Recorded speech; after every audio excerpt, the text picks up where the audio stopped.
yaş. Siz texi yaş. Nuriye Rahman. Bu sərlərini anlapla ehtimal meyitmizdə külümsirəb, əlbəttə 50 yaşdımı adam texi yaş deb o'ylagan bo'lishimiz mumkin. Yoki buning aksicha nima deydigandu 50 yaşdımı adam yaş bo'lamdikin deb mansitmagan bo'lishingiz mumkin. Shubhisizki men sizning 50 yaşdımı adam texi yaş deganlardan bo'lishingizni umid qilaman. Lutfullah Mutalibning Yıllarga cavab degan she'rda yozganidek, yoshlik odamning zilbo bir cheg'i, to'limi qisqa uning umri biroq. Yirtilsa kalendarning bir voriqi, yoshlik gulidan to'kiladi bir yo'pirmoq. Shundoq, yillar chaqi insonning ro'yiga biqib cho'rgilmaydi. Ammo u shu qadar odilki, hamma odamga barobar muomala qiladi. Bolalar yoshlikka intiladi. Vaqt aldirma deydi. Yoshlar yoshlik davrida bir umr tursamken deb orzu qiladi. Vaqt yetar deydi. Yashanganlar bo'lsa, yoshlik davrini aslashib, yoshligimga yana bir qaysam deb shirin orzularda bo'ladi. Vaqt bu hayot deydi. Yoshlik nima degan qadarlik Aramızda 18 yaşım diyen naqshini anlamaganlar. 18 yaşım deb g'ingshib tang etib baxmaganlar ko'p bo'lmasa kerak. Bir yilri Abdulla Abdurahimning 40dan oshganda degan naqshisini anglab yuradi. Aradan uzun o'tmayla 50 yoshga keldim degan naqshisini angladik. Ehtimal pat arada 60 yaş, 70 yaş degan naqshlarni anglashimiz mumkin. Ham anglashga nasib qilsin Tanrimiz. Bundan bir necha yil ilgari men nihoyatda yoqtirdigan Amerikalik dunyoga donglik kino artisti Sharon Stone 50 yoshga kirganda Fransiyaning bir donglik jurnalining muqobisiga bergan rasmi va men 50 yosh nima bo'pti deb yozilgan so'zlar pat-pat esimga kelib qoldi. Shundoq. Nima bo'pti? 50 yoshga kirganlik bilan odam hargizmi qiyirgan bo'lmaydi. Aksicha 50 yoshlik odam hayotning har xil qaynamlarida pishib yetilgan, mo'l hayot tajribalariga erishgan, bir ishlarda bo'ldilar deb ta'laydigan qaltis xarakter yetildirgan, qisqasi bir mazgil yashab boqqan o'tmish bor bir xolos. Odatda yosh deganda 15 yoshdan 30 yoshlargacha bo'lganlar ko'z oldimizga keladi. Amaliyotda yoshlik hukmi odamning yoshiga bog'lanib qolmasdan, texmi muhimi uning jismoniy va ruhiy holatiga munosabatli. Teni sog'lom, hayotiy kuchi urg'ib turgan har bir kunini to'liq yashayotgan 50 yoshlik biri yosh jihatdan yosh bo'lmasimi, yosh ko'rinadi. Ba'zida hatto yoshlardami yo'q tetiklik, jazbidorlik, ko'taranki ruhlilik bilan odamni jalb qiladi. 70-yillarning oldi keyni tug'ilganlar bugun ana shu 50 yoshning oldi keynida chepib ketib etibdimiz. Bu hayotda yarim asr yurmak qisqa musofa emas. Jismoniy jihatdan ozdir ko'ptir xo'rash normal biologik ilgirlash. Ruhiy jihatdan biroz davolg'ish bo'lishlarmi chidag'usiz ofat emas. Muhimi 50 yoshlik davrimizni keyingi bir necha 10 yillik hayotimizning yaxshi bir boshlanishi qilishga qodir bo'la olishimizdir. Bu qodirlik bo'lsa, sog'lomlik bilan chambarchas bog'langan. Bu haqdagi o'ylarimni qarindoshlarim bilan o'rtoqlashishni xil usundan beri niyat qilib yurgan edim. Yaqinda bir sirdosh do'stimning alohida ta'kidlashi, tan sog'lomligini oshirish to'g'risidagi umumiy savodni qisqacha yakunlash asosidagi bu oddiy maqolani yozishga turtki bo'ldi.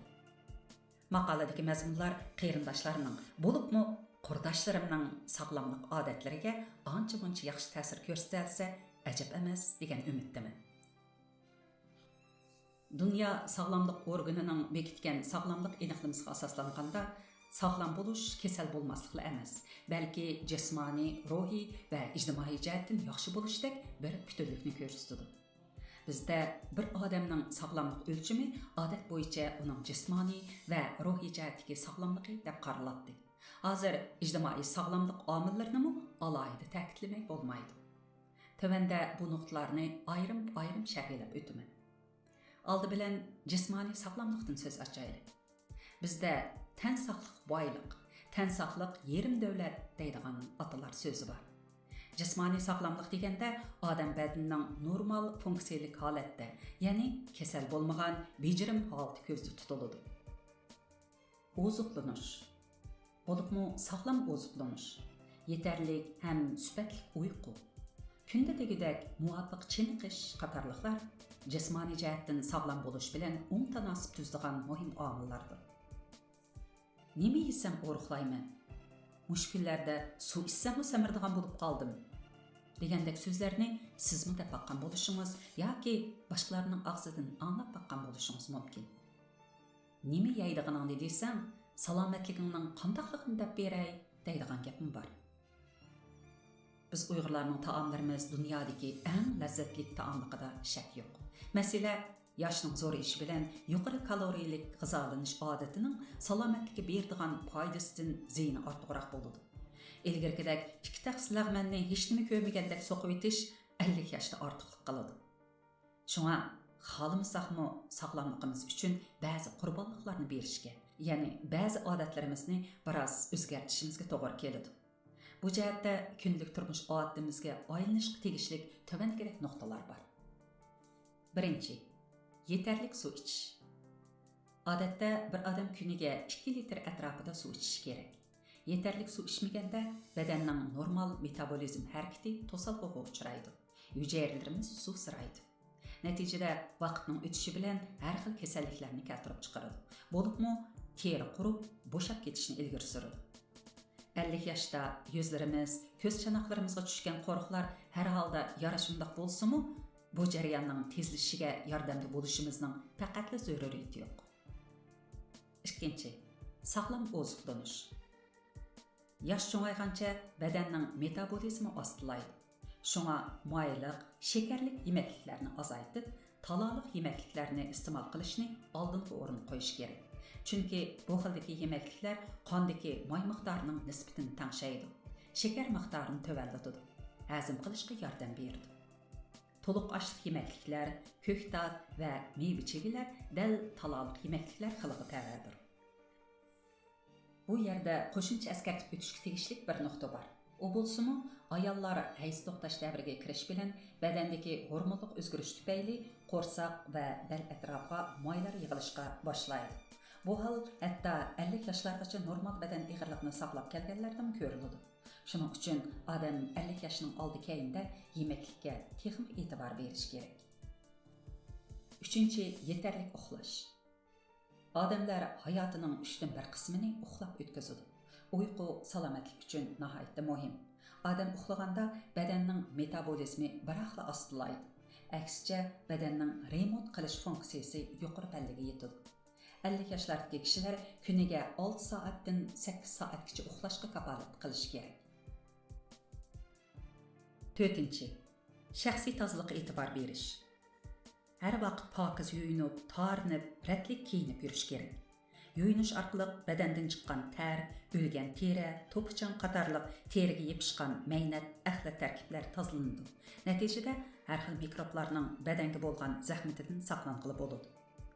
Atrofimizga muhit yoki ko'rinishdagi bir tarkib bo'lish sifatimiz bilan bizning yurish turishimiz shu muhitga ta'sir ko'rsatadi. Sirtlarga chiqish planingiz bo'lmagandimi, aynakka bir qarab etishni unutmang. Chunki aynakdagi qiyofatingiz dal kishilar sizga qaraganda eng dastlab ko'radigan ko'rinishdir. Aniqki, bu yerda men hech qachon ayollarni quyuq garam qilib, erlarni yasnib, jabdunib, xuddi hali to'yga bordigandek yuring demoqchi emasman.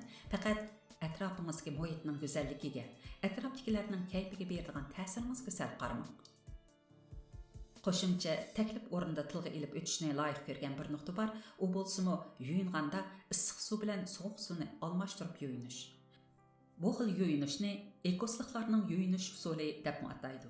Buningda avval issiq suvda 1 minutlik yuyinib, ondan sovuq suvda 1 minut yuyinish, ondan yana qayta issiq suvda yuyinish. Mushu tariqada bir necha qatim issiq suv bilan sovuq suvni almashtirib yuyinish. issiq suvda yuyunib ko'ngan odam uchun bu xil usul sal dahshatli tuyulsa, undaqda osonroq bo'lgani avval issiq suvda yuyunib bo'lgandan keyin darhol sovuq suvda 1-2 minut chayqanish. Odatlanmaganlar uchun dastlab bunda qilganda vayjon deb chirqirab puti ko'ygan to'g'idek bo'lib ketishi mumkin. Lekin bu salomatlikka foydali bir xil yaxshi vayjonlash bo'lib, hujayralarimiz g'idiqlanib, siz uchun texmo jangovar xizmatda bo'ladi. 5. Badan chiniqtirish. Sağlam bo'lishdagi eng muhim shartlarning biri davomli holda normal badan chiniqtirishdir. Boshqalar nima qilsa, shuni o'rab qilish hojatsiz. O'zingiz xohlagan jismoniy va ruhiy holatingizga muvofiq chiniqish turlarini tanlasangiz bo'ladi. Chiniqish faoliyatlarining turlari nihoyatda ko'p. Mumkin bo'lsa, bir necha xil faoliyatni sinab ko'rib, o'zimiz yoqtirgan ham davomlashtirishga ko'zimiz yetgan bir ikki turni tanlab, har haftada 2-3 qatim shu faoliyat bilan shug'ullanishni odatga aylantirishimiz kerak. Nurg'un tarbiya faoliyatlari uchun cho'qim chiniqish zallariga berish hojatsiz. Turmushdagi eng aqalliy odatlar badan sog'lomligida nihoyat cho'ng rol o'ynaydi. Alayli qavatli uyda o'tiradigan bo'lsangiz, liftning o'rniga palampayni ishlating. Xizmatga berib kelishda mashina haydamsingizmi bo'ladigan imkoniyat bo'lsa, ish o'rningizga piyoda bering yoki ommaviy qatnash vositalaridan avtobus yoki tramvaylarga o'tirgan bo'lsangiz, 1-2 bekat burun tushib kelib piyoda minishga odatlaning. Shubhisizki, tabiatning sehiy qo'ynida chiniqish odamga texim ilhom baxsh etadi. Amerikaning John Hopkins meditsina maktabining tadqiqotchilarining tadqiqot natijasiga asoslanganda kunda minib berish uzun umr ko'rishning oshquchi ekan. 1991 yildan 2009 yilgacha jami 10 yil davom etgan bu tekshirishda 70 yosh va uningdan cho'ngroqlardan 6500 kishi tanlanib, ularga kunda sirtda yoki minish mashinasida minib berish tavsiya qilingan. Natijada harakat qilib turgan, doim minib bergan yashanqonlarning uzun umr ko'rish nisbati o'xshash yoshdagi oz harakat qiladigan yoki harakat qilmaydiganlardan 2 hassa yuqori bo'lgan. Bu yerda kasallik sabablari tekshirish natijasida nazarga ilinmagan albatta. Bir maqolada o'qishimcha, toshbaqining 230 parcha so'ngki 90 necha dona bo'g'imi, ya'ni ugisi bo'ladi ekan. Odamlarning bo'lsa 203 parcha so'ngki 230 dona bo'g'im bo'ladi ekan. Bo'g'im ko'p bo'ldi deganlik, ko'p minish kerak deganlikning bishorati bo'lib, sababi faqat harakat qilganda bo'g'imdagi ko'mirchaklarning sog'lomligiga kafolat qilg'il bo'ladi ekan. Chunki ko'mirchaklar qon bilan emas, bo'g'im suyuqlik bilan oziqlanadigan bo'lib, bo'g'im suyuqlik bo'lsa, faqat harakat qilganda ishlab chiqariladi ekan. Piyoda minish badan chiniqtirishning eng yaxshi usuli. Kunda minib berish iqtisodiy jihatdan ko'p chiqim talab qilmaydigan, xohlagan vaqtda, xohlagan yerda ishlasa bo'ladigan harakatdir. Odatda bir jup tantarbiya oyiqi yoki pastboshliq oyoq bo'lsa, doktorning minishni cheklagan tavsiyasi bo'lmagan ahvolda har qanday bir odam shug'ullanqili bo'ladigan harakatdir. Odatda kuniga 10 ming qadam minib berish salomatlik uchun eng foydali deb qaraladi.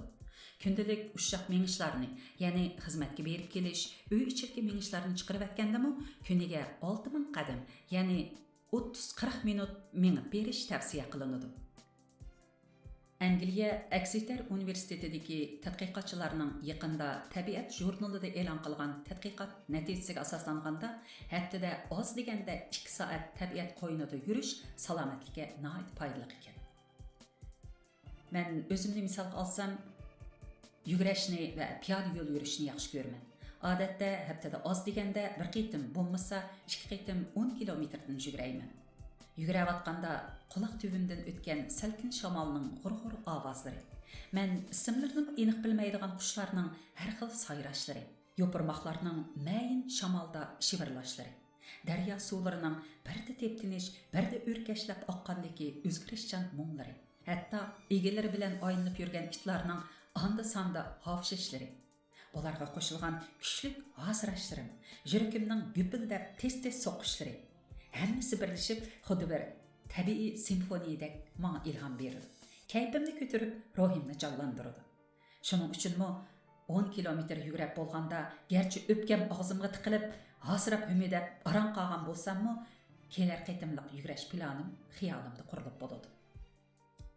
Qisqasi Qısqası, məyli pijg'irim issiq kunlarda bo'lsin va yoki judulliq qahrdan sovuqlarda bo'lsin, badan chiniqtirishni xuddi kunda tomoq yegandek bir xil odatga aylantirsangiz, sog'lom bo'lishingizda aktiv rol o'ynagan bo'lasiz. O'rmonliqlarda, bog'chalarda, dengiz sohillarida, qisqasi uyingizdan chiqib, tabiat qo'ynida yurish, har xil tantarbiya faoliyatlari bilan shug'ullanish, saf havo, quyosh nuri, yeshillikdan bahra olish odamdagi horg'inlik va ruhiy so'lg'inlikni yiroqlashtirib, ruhini ko'tarib, jismini kuchlantiradi. Bizda harakat degan gap bor. Harakat qilish, ya'ni chiniqish orqali jismimizga barakat, ya'ni sog'lomlik baxsh etgaysiz. Yuqoridagilar jismoniy sog'lomlikni oshirishdagi bir qadar umumlashgan prinsiplar. Muhimi bularni amaliyotga aylantirish ham izchillashtirishdir. Shundala yishimizning zo'rayishi bilanmi yanada sog'lom, jazbidor ham tannoz turishingiz uchun ishlagan bo'lasiz. Ruhiy sog'lomlik ustida gap ochilganda eng oldi bilan aniqlab olishga tegishli bir nuqta bor. Ya'ni ruhiy kasallik bo'lmaganligi odamni ruhiy sog'lom deb bekitishga bo'lmaydi. Ruhiy sog'lomlik umumiy sog'lomlikning muhim bir tarkibi bo'lish sifati bilan hayotdagi ijtimoiy, jismoniy, iqtisodiy va ruhiy kayfiyat omillari o'rtasidagi bir xil tangqo'nlikning mahsulidir. Ruhiy sog'lom kishilar umidvor, jangovar ham yiqimliq keladi. Xeyli ko'p yillar ilgari inglizcha "Nima uchun o'zingni qiynaysan" degan temadagi qisqa bir yozmani o'qiganim esimda. Uningda mundaq deyilgan: "Sen bir masalaga duch kelding. Hem o meseleni çoxum hal qila oladiganligini bilasan. Undaqda nima uchun yana qayg'urib o'zingni qiynaysan? Sen bir masalaga duch kelding. Mayli nimani qilma, sen bu masalani hal qila olmaysan. Undaqda nima uchun o'zingni qiynaysan? O'zingni qiynama." Albatta, men bu yerda hargizmi biror qiyin masalaga yo'liqqanda hal qila olmasang bal qo'yib demoqchi emasman. Faqat bir yo'l to'silganda shu yo'lda johillik bilan tirkishib yuravermay, boshqa yo'llarni sinab ko'rishni tashabbus qilaman. Temirni dot yer, odamni dard deydigan ot so'zi bor. Turmushimizdagi mayli qaysi tarafdagi masalalar bo'lsin, sog'lom ruhiy holat bo'lganda masalalarga aktiv pozitsiya tutqili ham unumli hal qilg'il bo'ladi.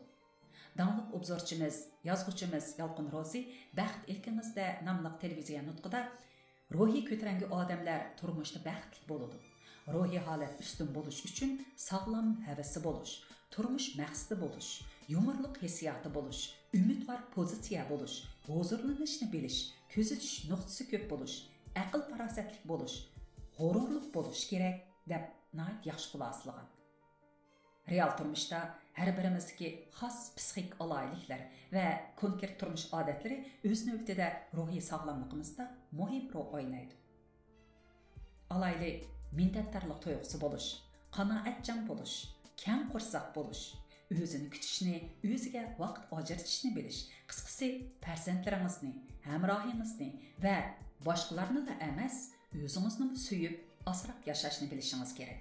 Siz yaxshi ruhiy holatda bo'lsangiz, oilangizdagilar, shundaqla ham atrofingizdagilarning ruhiy holatiga yaxshi ta'sir ko'rsata olasiz. Ruhiy sog'lomlik haqidagi bu nuqtada yana meni sog'lomligini alohida tilga olmay bo'lmaydi. Shuni unutmaslik kerakki, odamning mengisimi to'xtovsiz parvarishlashga, chiniqtirishga muhtoj. Yosh 50 dan oshganda texnik e'tibor berish kerak. Buning uchun o'zingiz yaxshi ko'radigan har xil ma'naviy faoliyatlarga aktiv qatnashing. Alayli kino, konsert va ko'rgazmalarga bering. O'zingiz yaxshi ko'radigan ishlarni qiling. Masalan, kitob o'qish, gul beqish, rasm chizish, rasm tortish, she'r yodlash, hatto yangi bir chet el tili o'rganish, yangi bir so'z chalishni o'rganish qatorliq faoliyatlar bilan shug'ullaning. Shunday qilganda menning tafakkur qilish, asli tutish qatorliq normal iqtidorni umrining oxirigacha yaxshi saqlag'ili bo'ladi. Oxirida ijtimoiy sog'lomlik haqida qisqacha to'xtalib o'taylik. Ijtimoiy sog'lomlik deganda tarix ma'nodan aytganda kishilar bilan bo'lgan munosabatda, mayli oilada bo'lsin, do'stlar bo'lsin va yoki xizmat sharoitida bo'lsin, sog'lom kishilik munosabatda bo'lish iqtidorini ko'rsatadi. Bir oilada ayol va farzandlar o'rtasida iliq, mehrlik holat bo'lish, xizmatdoshlar va do'stlar samimiy, chin munosabat bo'lish ijtimoiy sog'lomlikning kafolatidir. 50 yoshlardagi ayollar o'tirisiga muhabbat hislari asosan bir-biriga bo'lgan hurmat, tushunish, kuyinish amaliyatiga o'rin bergan bo'ladi. Vaholanki ayollar o'tirisiga muhabbat, sevgi, davomli parvarishlashga muhtoj. Buning uchun ayollar turmushiga hargiz sil qaramaslik, o'zlari uchun vaqt berish, zehn berish, nozik muhabbat hislarini izhor qilishdan yaltaymaslik, uyalmaslik, hamrohi bilan suhbatlashish, mo'ngdashish degandek ayollar o'tirisidagi qarmoqqa odatdiki, ammo har bir odamning ijtimoiy sog'lomligida muhim rol o'ynaydigan taraflarga sil qaramaslik kerak. Ailada ayollarning ko'ngli bir-biridan suv ichib o'tish, ularning boshqa ijtimoiy munosabatlardami tabiiy yo'sinda pozitiv rol o'ynaydi. Uyg'urlar ochiq yo'roq, mehmon do'stlik xarakterimiz bo'lg'ach, boshqalar bilan oralashib o'tishni yaxshi ko'ramiz. Holbuki ba'zida mana shunday oralashib o'tish davomida odamning ko'ngli behuda og'rishlar ko'riladi. Shuning uchun kishilik munosabatda sazgurrak bo'lish kerak. Ba'zi odamlar zaharlik choyondek xatarlik bo'lib, so'z cho'chak qilmasa, birarsining ko'nglini og'ritmasa, kuni o'tmaydigandek to'limi razil keladi. Shuni bilish kerakki, 50 yoshda yana u nima dedi, sen nima deding deb azvalab yurish, o'zini ufritish. Qattiqroq aytganda, galmonlikdan boshqa narsa emas. Mərhum şairimiz Abdurim Ötkür özünün Toğu deymen namlıq şiirdə səhər tiləsən az ye, hürmət tiləsən az də degan hikmətni tilgə elib, az sözləşinin aqıl və iş ekanligini ko'rsatgan. Shunga munosabat doiramizda mushu xildagi g'aybatxo'r, hasadxo'r, nachar odamlar bo'lsa, ulardan jiroq, bak jiroq turing.